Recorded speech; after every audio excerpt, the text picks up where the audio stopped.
El Ministerio Internacional presenta su programa Un Aliento de Vida. El Espíritu de Dios me ha hecho y el aliento del Todopoderoso me da vida. Job 33:4. Una palabra de poder y unción que llenará tu espíritu. Con ustedes, el pastor Jorge Enrique Gómez. Bienvenidos. Qué bendición poder en esta hora compartir con ustedes a través de las redes sociales. Es para nosotros un gran privilegio, un honor poder llegar a cada uno de sus hogares para compartir un mensaje de esperanza, de paz, de fe y de amor.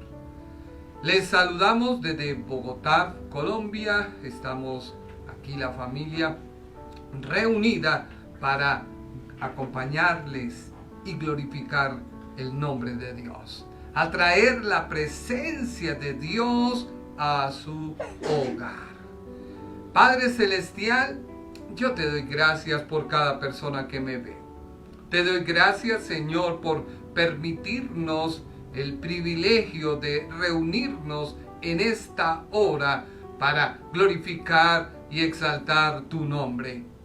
No es a nosotros la gloria ni la honra ni el triunfo de lo que hacemos, es a ti, Señor. Por eso en esta hora, Padre Celestial, yo me uno con cada persona que me ve. Clamo por cada situación que ellos estén afrontando. Clamo por la crisis económica que muchas personas están viviendo a causa de este confinamiento, a causa de esta situación que se ha salido de control. Clamo a ti, Padre amado, porque tu palabra dice: clama a mí y yo te responderé y te enseñaré cosas grandes y profundas que tú no conoces. Claman los justos y Jehová les oye y le libra de todas sus aflicciones. El ángel de Jehová acampa alrededor de los que temen a Dios y los defiende. Mirad y ved qué bueno es Jehová. Dichoso el hombre que confía en él. Gracias, Padre Celestial. Padre, mira aquellos que se encuentran enfermos. Yo clamo a ti por ellos, Señor. Yo pido a ti, Señor, que seas tú moviéndote a misericordia y sanándoles. Yo te pido a ti, Señor, que tú te muevas hacia ellos en amor y les sanes, Señor, les restaures, les libertes, Padre, aquellas partes afectadas de su cuerpo. En el nombre de Jesús de Nazaret, enviamos palabra de sanidad. En el nombre de Jesús de Nazaret, enviamos palabra de libertad.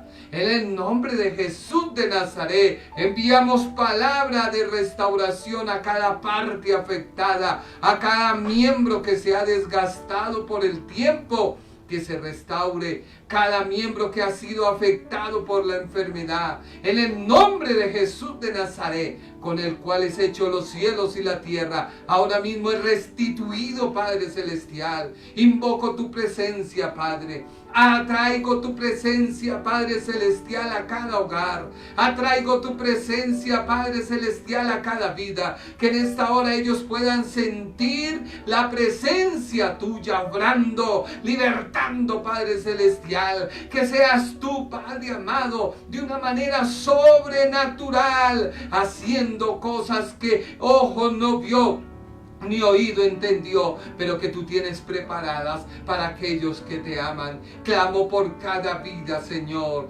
por cada empleo, Señor, por cada empresa, Señor, que tú envíes esa bendición tuya temprana y tardía, Padre amado, que a veces viene, Señor, la congoja, la zozobra, la ansiedad, que podamos echar toda esa carga sobre ti, pues tú tienes cuidado de nosotros, Señor, en el nombre bendito de Jesús de Nazaret.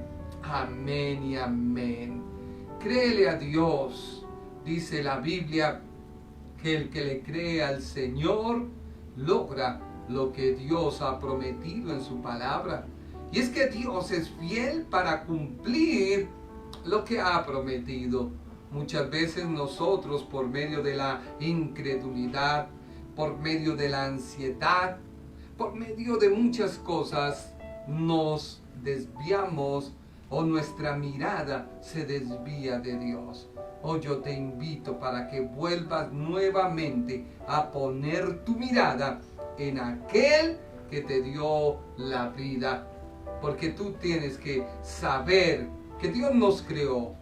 Y como Dios nos creó, el hombre necesita tener comunión con Dios. Hoy alguien me preguntaba, ¿qué necesito o qué pose o qué forma es la indicada para orar? Y yo le dije, a Dios no le interesa ni tu postura, ni tu posición, ni nada que tú quieras atraer en tus fuerzas para agradar a Dios. Dios lo único que te pide es que le creas a Dios. Pero también es necesario que tú entiendas que por causa de la desobediencia del hombre hacia Dios, pecó, se alejó. En sus miembros es más fácil hacer el mal que hacer el bien. Pensar lo malo de los demás que pensar lo que es de acuerdo a lo que pasa. Por eso dice la Biblia que Dios nos ama tanto, que en este tiempo envió a Jesucristo su Hijo. Tú dirás, pero ¿de qué me sirve? Te sirve de que Cristo murió en la cruz del Calvario, que Cristo pagó un gran precio y es su propia vida y su sangre derramada en la cruz para poderte reconciliar nuevamente con Dios Padre. Y así tu oración es escuchada.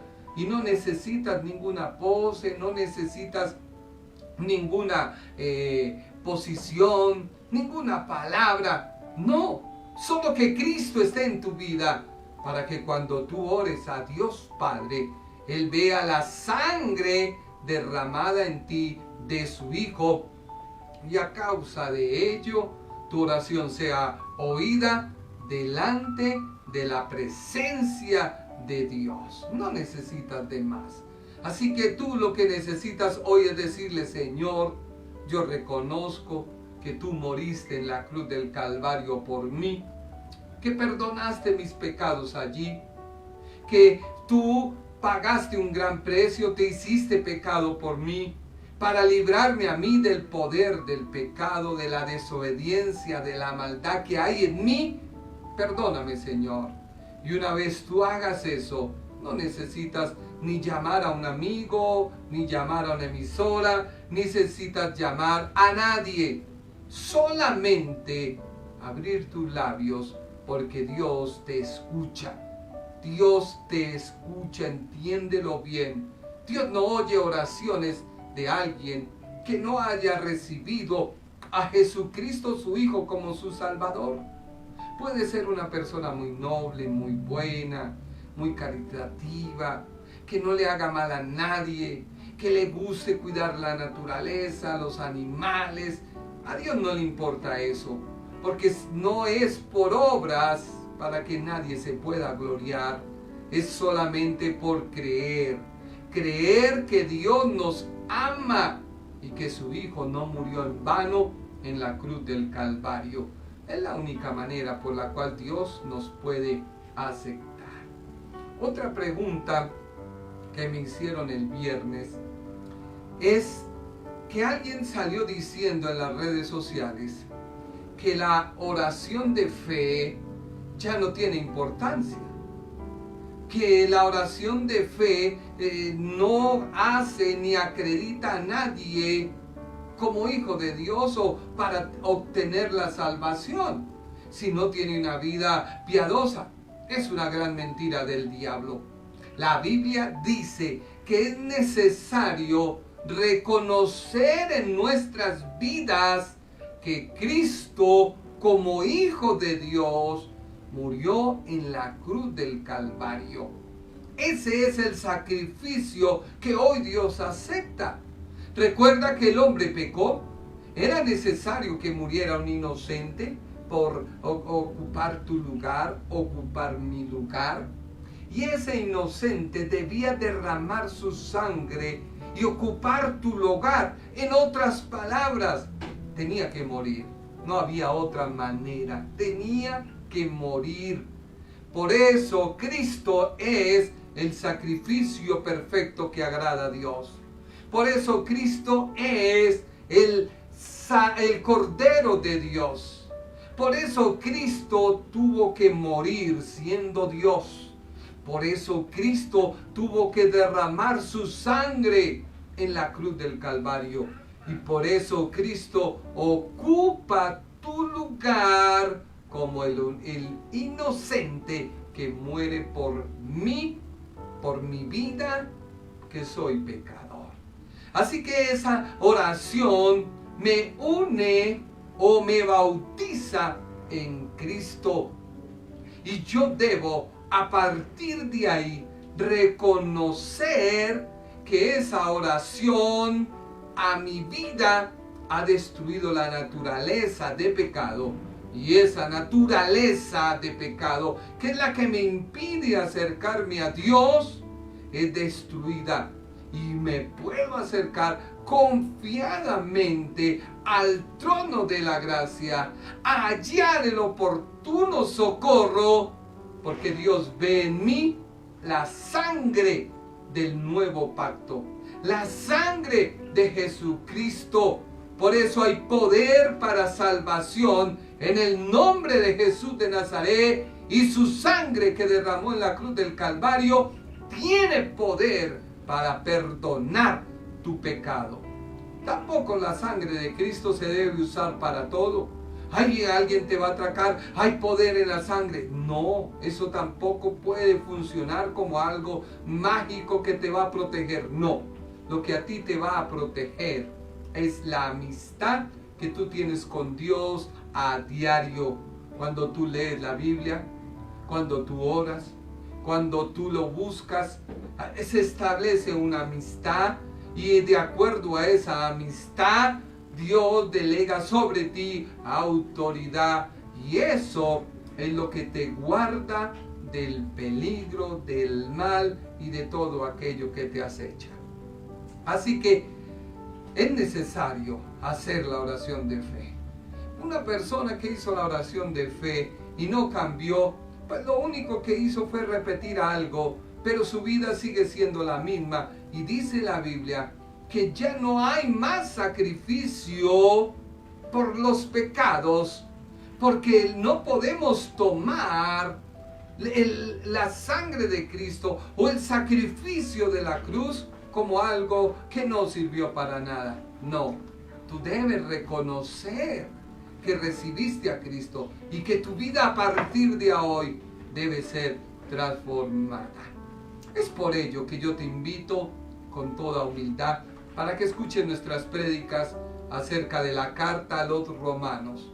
Hemos venido explicando en ella temas importantes, hemos tomado lo más relevante para no ser monótonos, cansones, que alguien diga, pero no ha salido de esa carta. Déjame decirte que esa carta es el manuscrito, es la bitácora que todo creyente debe conocer y debe saber. Aún más, cuando entramos al capítulo 7, donde el apóstol Pablo se pone a sí mismo o toma como su autobiografía para narrar lo que está sucediendo en su vida. Porque el apóstol Pablo empieza en esta carta a decir: antes de conocer a Cristo, hacía lo malo. Ahora conozco a Cristo y hago lo bien. Pero también encuentro una ley que se opone, que me quiere hacer lo malo. Así que cada creyente tiene una lucha interna por hacer el bien y otros por hacer el mal. Ilustrativamente, los dibujos animados sacan en un costado a un diablillo y al otro costado un angelillo, aconsejando a la persona. Y esto, aunque parece algo paradójico, es cierto. En tus mismos miembros hay algo que te lleva al bien, como hay algo que te lleva al mal. Y hoy nuestro título hemos puesto la ley es pecado? Recordemos que los versículos 1 al 6, el apóstol habla de que la ley ha muerto para el creyente. Que todo cristiano que ha recibido a Jesucristo, la ley muere y ahora es propiedad de Cristo. Entonces, un cristiano podría decir, entonces la ley es pecado. Y es lo que el apóstol comienza a hablar y a decirnos en Romanos capítulo 7, versículo 7. Leámoslo de la Reina Valera. Romanos capítulo 7, versículo 7. ¿Qué pues diremos? ¿La ley es pecado? En ninguna manera. Pero yo no conocía el pecado sino por la ley, porque tampoco conociera la concupiscencia si la ley no dijera, no codiciarás. Leamos Romanos 7:8. Mas el pecado, tomando ocasión, obró en mí por el mandamiento toda concupiscencia. Porque sin la ley el pecado está muerto. Versículo 9. Así que yo, sin ley, vivía por algún tiempo. Mas viendo el mandamiento, el pecado revivió y yo morí. Versículo 10. Y hallé que el mandamiento ha intimado para vida. Para mí era mortal. Versículo 11. Porque el pecado, tomando ocasión, me engañó por el mandamiento y por él me mató. Romanos 7:12. De manera que la ley a la verdad es santa y el mandamiento santo y justo y bueno. Este segmento, el apóstol está hablando en primera persona, porque si usted leyó conmigo, dice, yo no conocí el pecado, por lo cual estos pasajes comienzan a relatarnos la autobiografía del apóstol. La autobiografía del apóstol. Porque es que el apóstol empieza a ser como una paradoja. Una paradoja es algo contrario a la lógica. Dice él, así que yo, sin la ley, vivía por algún tiempo. Mas venido el mandamiento, el pecado revivió y yo morí. Pero el apóstol dice, la ley es santa. Y la palabra santa que él usa es para referirse al mismo Dios. Déjame ponerte este ejemplo, un relato. Resulta que una persona que ha trabajado todo el 2020 y que hubo confinamiento, que quedó en su casa y que esa persona no pudo movilizarse para ningún lado, tenía unos ahorros y ha querido viajar cuidando los protocolos, cuidando todo lo que exige la ley, usando su tapabocas, desinfectándose las manos. Ha querido salir y viajar a un lugar. Ha comprado los tiquetes y ya todo está planeado. Ha sacado su pasaporte, etcétera, etcétera, y todo lo tiene. Llega al lugar de destino. Es un día soleado, tranquilo, el agua del mar está tranquila, no hay olas fuertes. Y él llega en su traje, se introduce al agua para poder disfrutar de sus vacaciones que trabajó tanto tiempo con estrés, con cuarentenas, y se está bañando cuando de pronto ve a la orilla un letrero que dice prohibido nadar, temporada de tiburones. La persona inmediatamente dice, pero yo ahorré. Este es el sitio que yo escogí y en la agencia no me hablaron nada acerca de esta temporada. Y tú ya estando en el agua, ¿qué haces? ¿Te molestas con quien colocó el cartel? ¿Te molestas contigo mismo porque estás en el agua pero no la puedes disfrutar? Pagaste y trabajaste tanto para encontrarte en medio de una orilla del mar atestada de tiburones. Así es la ley. La ley es la que define qué es pecado. Por eso el apóstol en Romanos 7:7 de la Biblia, palabra de Dios para todos, dice, por ejemplo, no sabía lo que significaba desear lo que no me pertenece, pero la ley decía, no desees lo que no te pertenece. Y solo entonces fue cuando lo entendí. Así que lo que hace la ley es determinar qué es pecado.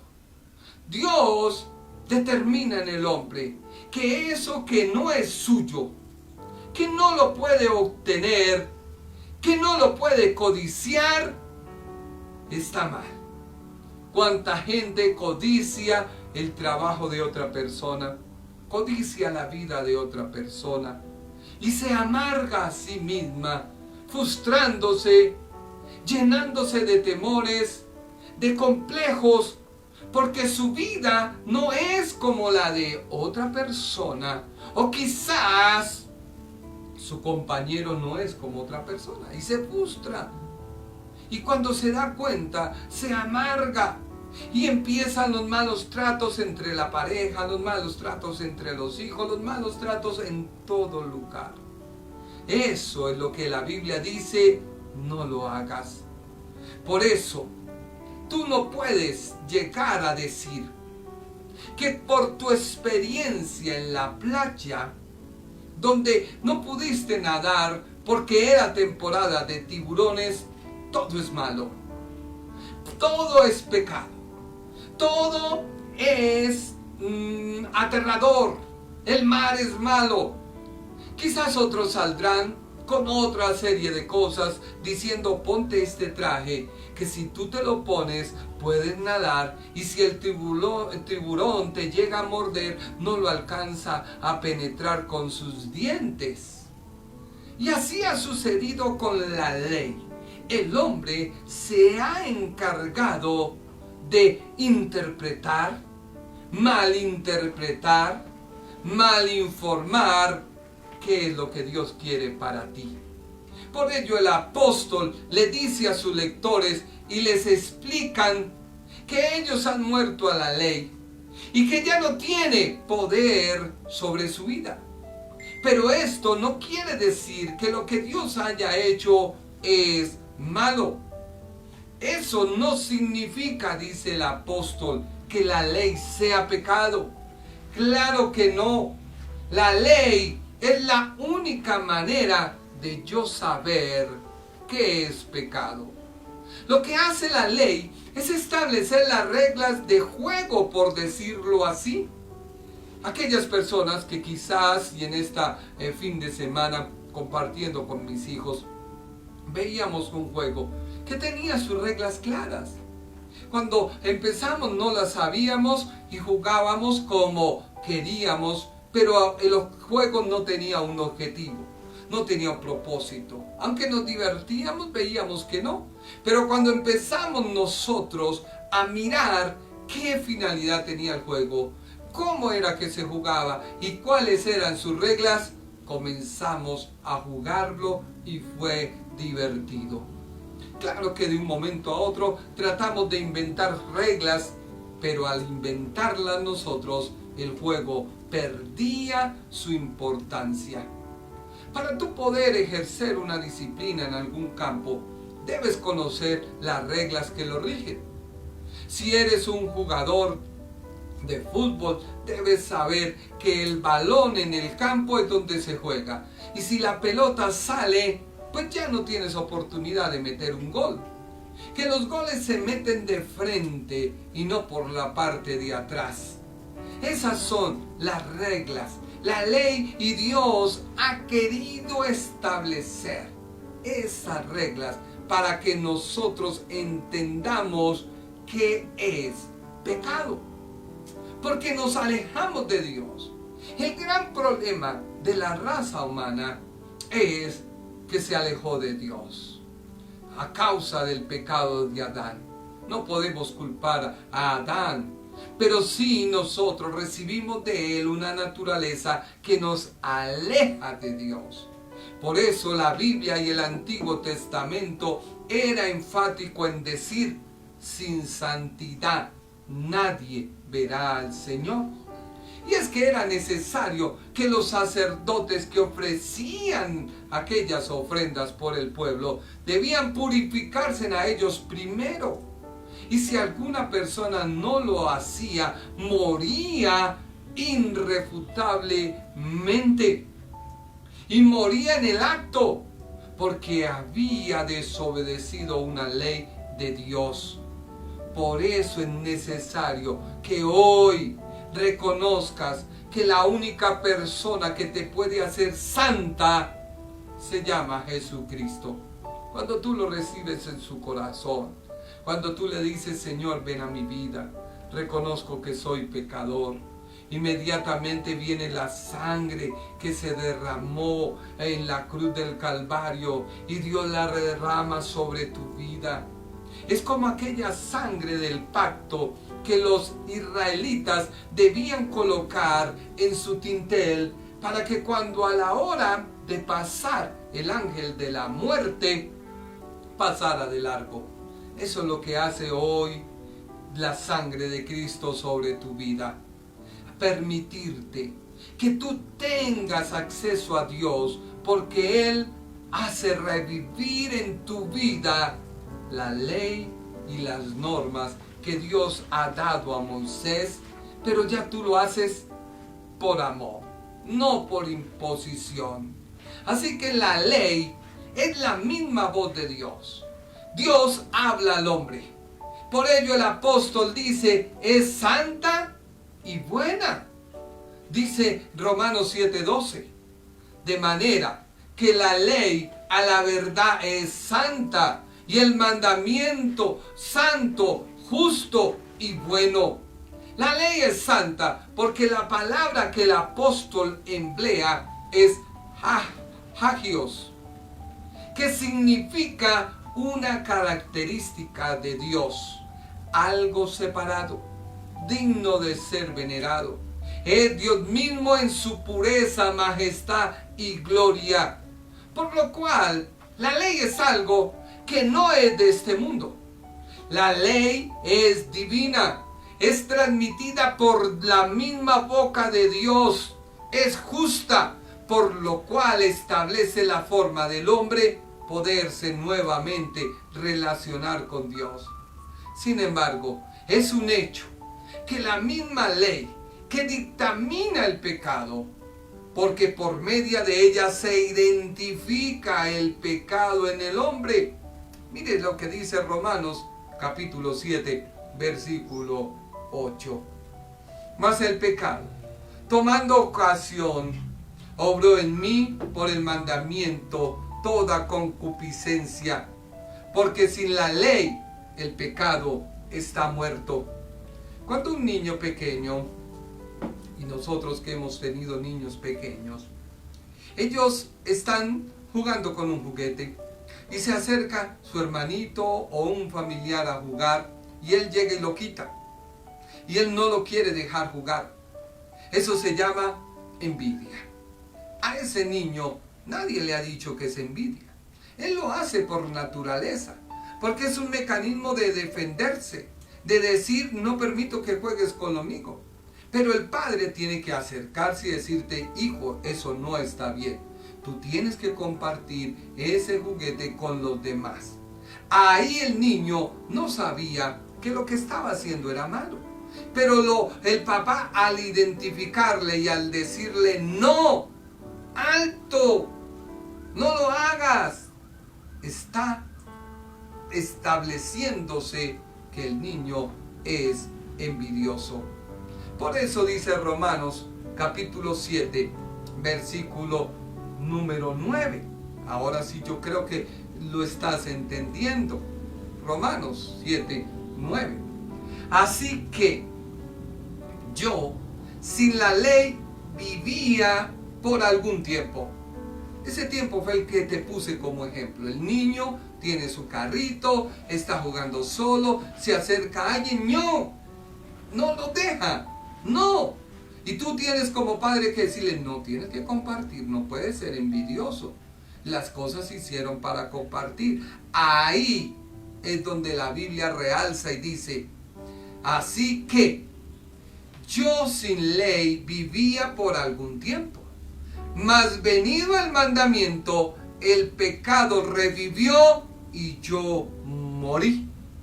Sí que le cuesta a muchos de nuestros hijos en determinado momento compartir con otro extraño.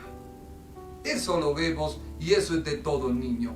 Hasta ahí el apóstol es el que está diciendo, es que la ley es la que identifica: no comerás, no matarás, no cometerás adulterio, no robarás, no codiciarás, no tendrás dioses ajenos aparte de mí.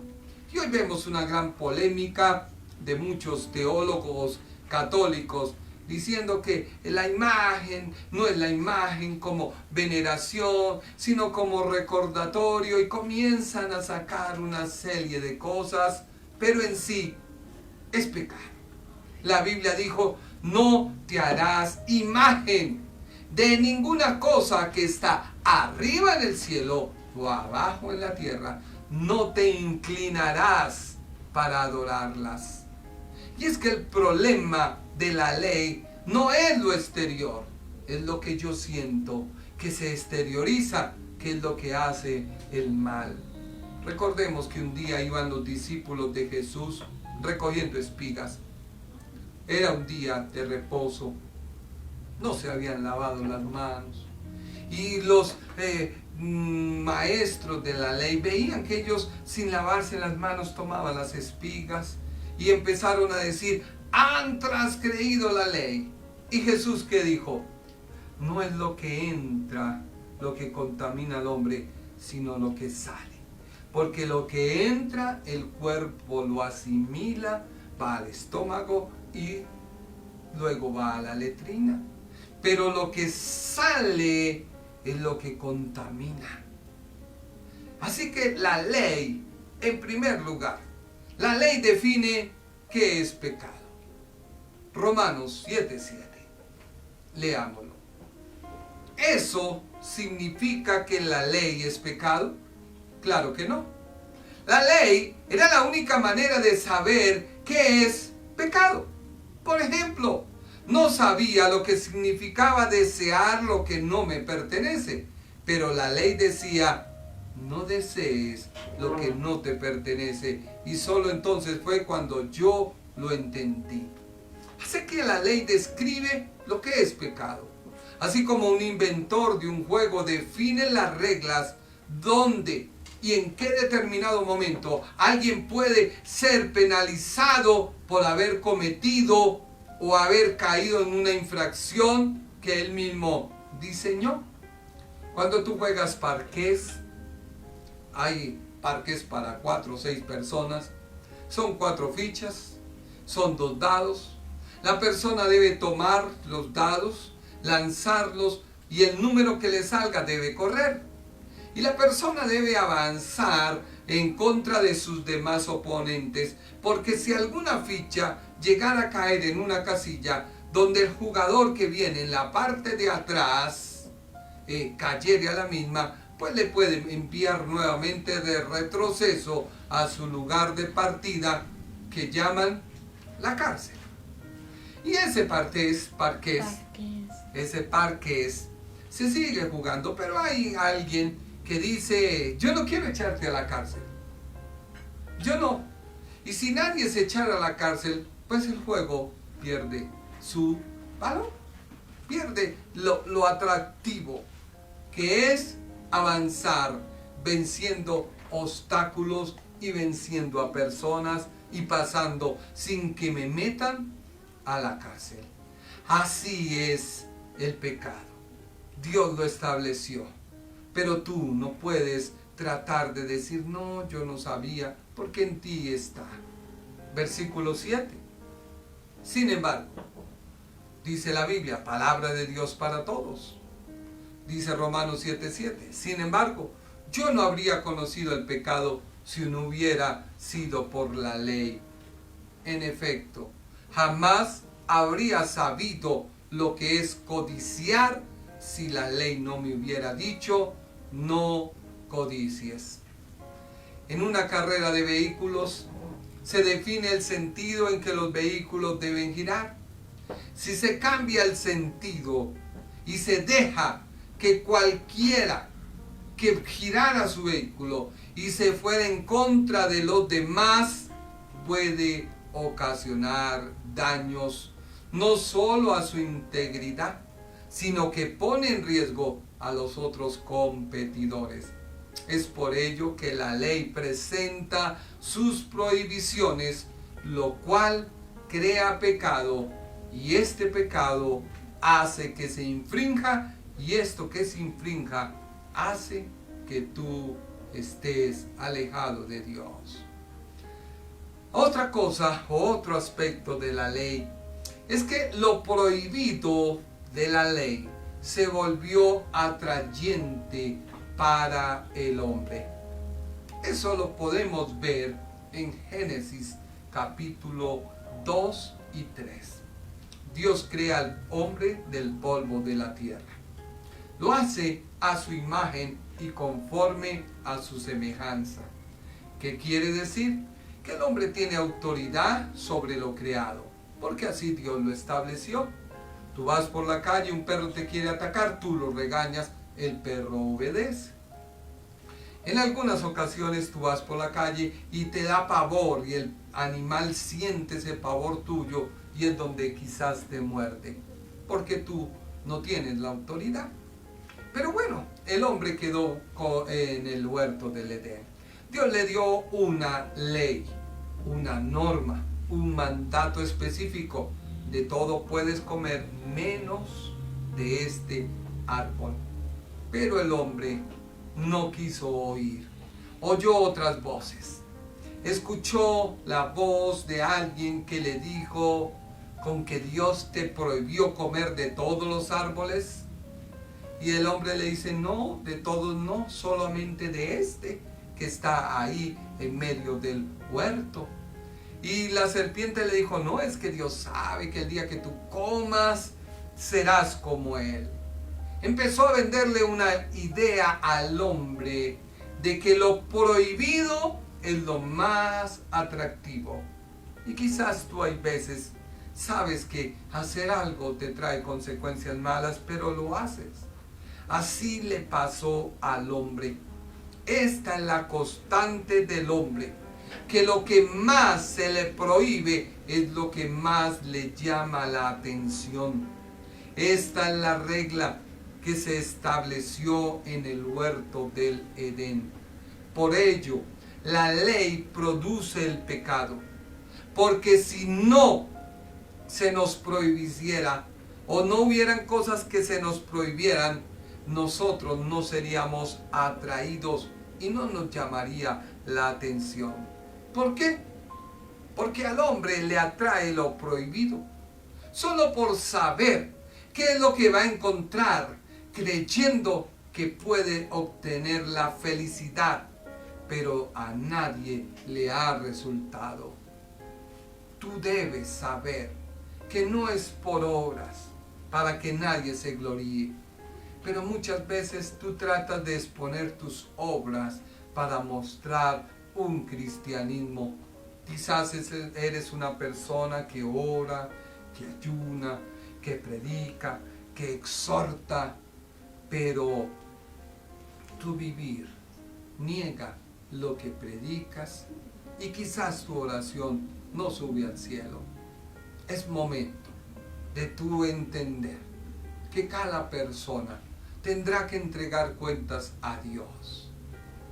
en la Biblia se nos habla acerca de los pecados que cometieron los hombres de Dios al desnudo. La Biblia habla de que Dios le había dicho a David: ve a la batalla, ocupa tu lugar como rey. Pero él se cansó, se dedicó al ocio, se dedicó a quedar en su casa. Y en ese ocio, quedándose en su casa, vio a una mujer que se bañaba, le llamó la atención, la atrajo a su palacio, durmió con ella, mantuvo relaciones con ella y fruto de ello nació un niño.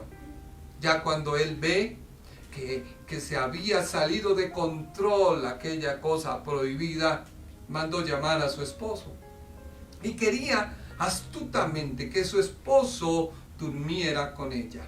Pero Dios quería darle una lección a David y a nosotros.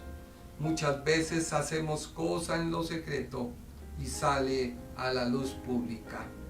Y David mandó llamar al hombre, le invitó a cenar, le emborrachó, pero el hombre no iba a su casa. David hizo otra comida, logró decirle: vete a descansar, tú eres un hombre bueno, ve. Tampoco quiso hacerlo, hasta que vio una solución muy sabia, y era ponerlo enfrente de la guerra, enfrente de la batalla. Y lo envía con este mismo hombre una carta a su general diciendo: ponlo en lo más recio de la batalla, y cuando ya estén sobre ustedes, retrocedan y déjenlo solo, de tal manera que pueda morir Urías y quede aquello que yo hice, que lo hice en lo secreto, quede ahí. Pasó el tiempo, murió el hombre, y un día viene el profeta de Dios a David y le cuenta, le dice: mira, David, había un hombre muy rico, tenía muchas ovejas. Vino alguien de visita y él no tomó de su rebaño, sino fue y le quitó la ovejita a aquel hombre pobre. Había un hombre pobre, solo tenía una ovejita, la había cuidado, la había engordado, era lo único que podía tener. Pero el hombre rico fue y la tomó a la fuerza, la sacrificó y la brindó a su amigo que venía de viaje. Dice la Biblia que Saúl se encolorizó, se puso de mal genio. Tal hombre merece morir, no es digno de que viva. Y vemos que David, este hombre, lleno de rabia, lleno de cólera, porque habían cometido ese acto, tuvo que decirle el profeta: eres tú. Tú tomaste a la mujer de Urías como tu mujer y lo mandaste matar. Inmediatamente David reconoció su pecado. Reconoció que lo que se había hecho en secreto, Dios lo estaba sacando a la luz pública. Muchas veces se usan las redes para juzgar y señalar a otro, tratando de volvernos los escuderos del Evangelio. Y no sabemos en la intimidad qué puede hacer esa persona para con Dios. Finalmente, es Dios quien aprueba o desaprueba lo que tú hagas. Hoy yo te invito, si tú estás en cualquier situación, es tiempo de volver a Dios. Dios está para escucharte. Dios está para perdonarte. Dios está para levantarte y nuevamente volverte a levantar. Hay que pagar precios. David lo pagó. Amargamente el niño murió. Amargamente su hijo Absalón y su otro hijo hicieron cosas en público, en la terraza. En una prédica lo pude explicar por qué lo hizo aquel hombre, aquel hijo de David. Y él lo hizo porque al tener relaciones con las que eran las esposas de David, él mostraba al pueblo de que era el rey, porque tenía a sus esposas, porque había tomado control del palacio. ¿Cuál es el precio que debes pagar por tu pecado? Ten cuidado. A veces entra a nuestra boca el pecado como un dulce que al irse pasando se vuelve amargo. Así que lo prohibido es lo que atrae al hombre. El hombre le atrae lo prohibido porque así tiene una excusa. Y es cuando las cosas le salen mal, empiezan los remordimientos del por qué actuó así. Se justifica por haber cometido tal error, pero ya no puede escapar. Y tercero, el hombre le atrae lo prohibido con la esperanza de salir o ser librado de las consecuencias, pero tarde o temprano se ve atrapado, seducido y sin caminos para ser librado de sus consecuencias. Es tiempo de reflexionar. La ley no era mala. La ley Dios la dio, pero el hombre le buscó la salida, le buscó su interpretación y corrompió lo que es la ley. Hoy Dios, a través de la muerte de Cristo, ha hecho que esa ley se escriba en tu mente, en tu corazón, de tal forma que se haga viva y cuando tú vayas a hacer algo malo, diga, ¿vale la pena hacer eso? ¿Vale más el amor de Dios que un momento de placer? ¿Vale más el amor a Dios que un momento de felicidad, un segundo, 2 segundos de felicidad? Sopésalo. Y si así fue, dice la Biblia, vuelve en amistad con Dios y tendrás paz y por ello te vendrá bien. Por ello el apóstol dice que el pecado debe verse como lo que es. No importan las consecuencias, debe verse como es. Romanos capítulo 7, versículo 9. ¿Qué dice la Biblia? Romanos 7, 9. Cuando yo todavía no conocía la ley, vivía tranquilo. Pero cuando la conocí la ley, me di cuenta de que era un gran pecador. Por eso, reconoce. ¿Qué sientes todavía en tu interior? Quizás ves a alguien, no vive como tú quisieras que esa persona viviera. Y le sientes rabia, repugnancia, porque tú estableciste un patrón de vida que él debe seguir, pero se salió de control porque no lo puedes hacer. Quizás tú eres una madre cristiana, te alejaste de tu hija porque tu hija quizás se separó y vive con otra persona. Ten cuidado, atráela a Dios. Dios se encarga a su tiempo de dar una solución. Dios es personal. Dios puede hacer 1000 cosas. Muchas veces queremos cambiar a las demás personas, pero déjame decirte que solo Dios lo puede hacer. Segundo, debemos ser conscientes de su gran poder. El pecado tiene un gran poder. Por eso dice Romanos 7:9. Lenguaje sencillo. Cuando yo todavía no conocía la ley, vivía tranquilo. Pero cuando la conocí, me di cuenta de que era un gran pecador. Es como cuando alguien es un gran jugador y se envicia a pensar que una vez que perdió se puede volver a recuperar. Y sigue a sabiendas de que el fabricante del juego ha diseñado una máquina para que esa máquina siempre gane. La persona se quiere enfrentar a ella porque su envicio, porque su manera de ver le hace ser un triunfador sobre la máquina. Y es así que muchas personas han perdido grandes capitales, han perdido hogares, han perdido amigos, han perdido trabajos por enviciarse en el juego. Eso es el pecado. Tú tienes que saber de su gran poder. Hoy alguien me decía, desilusionado, triste, porque están a punto de cerrar varias localidades o ya las cerraron. Y él me decía, ahora yo qué hago, si cierran esta localidad, yo qué hago, cómo hago aquello, cómo hago lo otro. Yo le dije, primero tú debes aprender a confiar. Dios nos creó y si venimos a Él, Dios no nos dejará en vergüenza. Dice la Biblia que había una viuda, era esposa de un profeta. Este profeta no había hecho nada por su familia, había dejado a su familia endeudada. Muere y esta mujer queda con las deudas.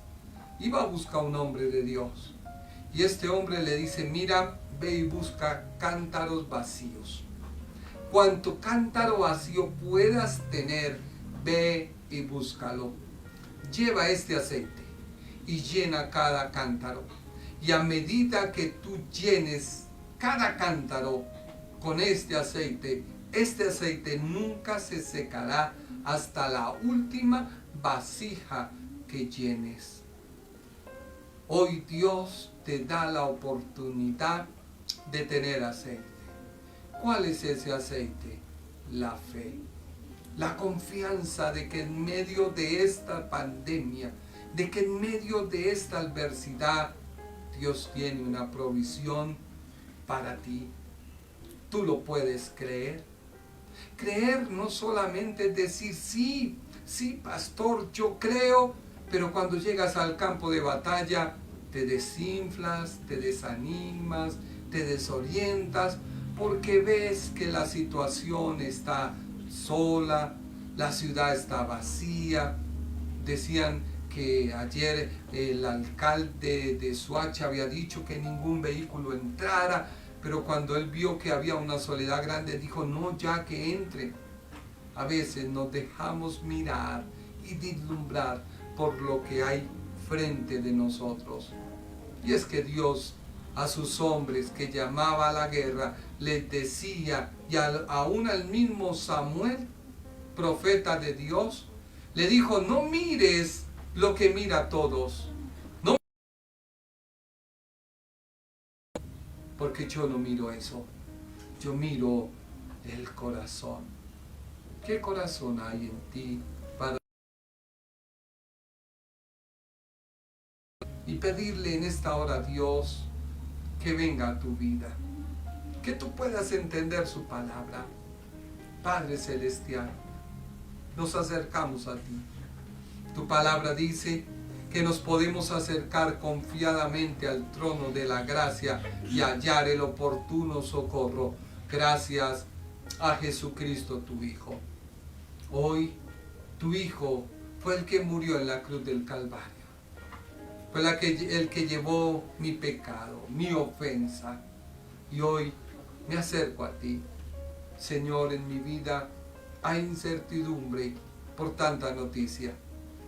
A veces escucho que el uno habla, a veces escucho al otro hablar y hablan negativamente, que esta solución no tiene fin, que esta pandemia, que la vacuna se va a demorar tanto tiempo, que si me la debo poner.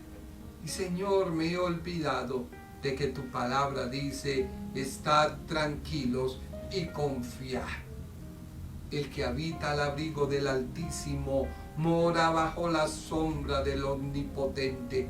Diré yo a Jehová, esperanza mía, castillo mío, mi Dios, en ti confiaré.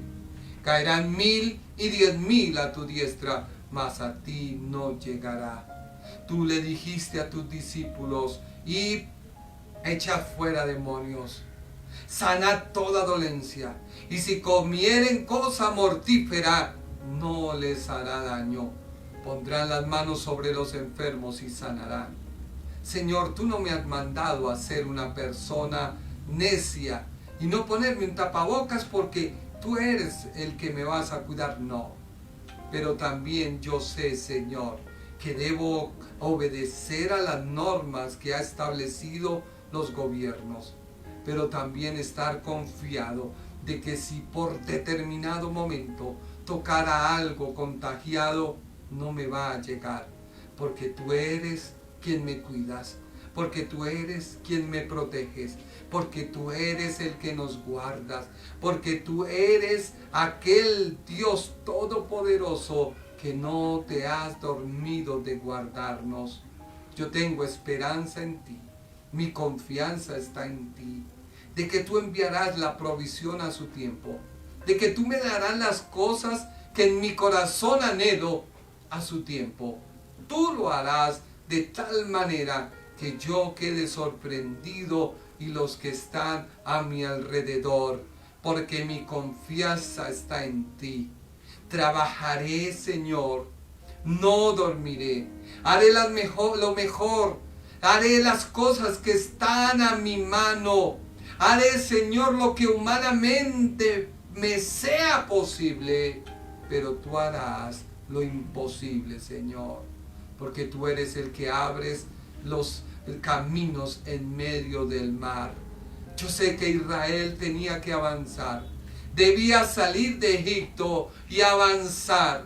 Aún estaba el mar muerto, aún estaba el mar rojo allí, pero eso no nos iba a detener, porque tú no le dijiste a Moisés, clama a mí 20 días, 10 días, no. Solamente tú le dijiste a aquel hombre que tienes en tu mano, extiende esa vara.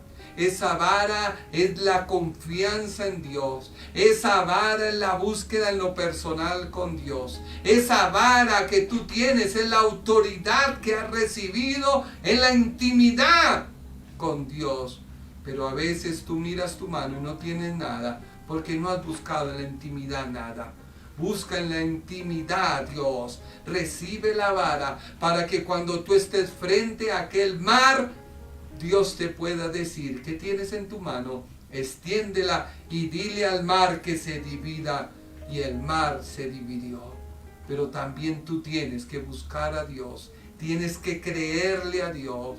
Tienes que confiar en aquel que dijo, yo soy poderoso para levantarte. Yo soy poderoso para bendecirte. Yo soy poderoso para hacer lo que he dicho que tú serás. Padre, yo te creo a ti. Y en esta noche atraigo tu presencia a cada familia. Yo te creo a ti, Señor, porque tú has dicho en mi nombre, y es en tu nombre, Padre, que yo atraigo tu presencia a cada hogar. Es en tu nombre, Señor, que yo atraigo tu presencia a cada vida. Aquellas personas desesperadas, en el nombre de Jesús de Nazaret se cambia su mentalidad. Aquellas personas, Señor, oprimidas, quizás por cosas, Padre amado, en el nombre de Jesús de Nazaret son libres, libres en el nombre de Jesús de Nazaret, para ver las cosas de otra manera, para ver las cosas como tú quieres que las veamos, para ver las cosas en la dimensión que tú quieres que entremos. Espíritu de Dios, levanta la iglesia con poder, levanta la iglesia con unción, que levanten ahora mismo su mirada y crean en aquel que les llamó, porque más poderoso es el que está con nosotros que el que está en el mundo. Y aquel que ha puesto su confianza en Dios, tú no le dejarás en vergüenza, porque no he visto justo desamparado, ni su descendencia que mendigue pan. Has dicho tú, Señor, porque Padre amado, el que cuida a Israel es poderoso para guardarlo. En vano vela la guardia si Jehová no vela por ellos. Padre, en el nombre de Jesús, yo creo en ti y atraigo tu presencia a cada hogar y a cada vida, en el nombre de Jesús. Amén. Bueno, con este tema acerca de estos versículos, ya entraremos a estudiar en el versículo 13 del capítulo 7 de Romanos, la guerra interior que todo creyente sufre. Y el apóstol Pablo se coloca como la autobiografía. Y es tanto así que él usa una expresión al decir: miserable de mí, ¿quién me ha de librar de este cuerpo de maldición? Pero él exclama en el capítulo 8: gracias al Espíritu Santo. ¿Cómo tú atraes al Espíritu Santo? Tú no necesitas ir a recibirlo en ningún lugar. Tú atraes al Espíritu Santo cuando tú sabes que tienes que buscar en la intimidad a Dios, leer la Biblia y orar. Orar no es pararse uno a decir vanas palabras. Orar es reconocer uno el pecado o la debilidad y decirle: Señor, hay en mí esto, perdóname. Quiero invitarte para el día jueves, para que nos sigas, y el día domingo con mi amada esposa estamos compartiendo la palabra de Dios. Muchas gracias por su tiempo. Que Dios los bendiga, que Dios los guarde. El Ministerio Internacional presentó su programa Un Aliento de Vida. Venid a mí los que estáis trabajados y cargados, y yo os haré descansar. Mateo 11:28. Un aliento de vida. Una palabra de poder y unción que llenará tu espíritu.